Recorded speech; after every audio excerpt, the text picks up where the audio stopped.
Kenapa masa bergerak makin laju? Setiap hari cuti, bro akan layan Netflix. Tiba-tiba, bro ternampak jam di dinding dia dah tak bergerak. Rupa-rupanya, bateri jam dia dah habis.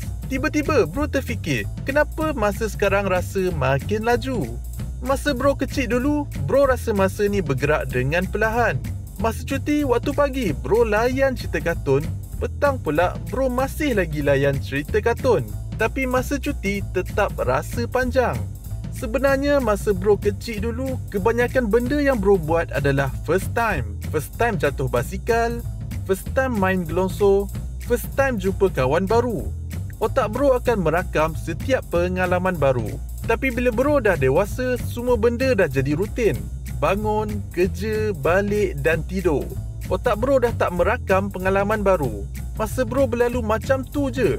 Bro rasa hidup ni dah tak bermakna. Bro mula buat rutin baru. Belajar masak, bertukang, pergi hiking, buat paranormal dan berniaga online. Lepas tu bro rasa masa dia dah mula perlahan balik. Sebab otak bro mula rakam pengalaman baru. Hidup bro pun kembali bermakna.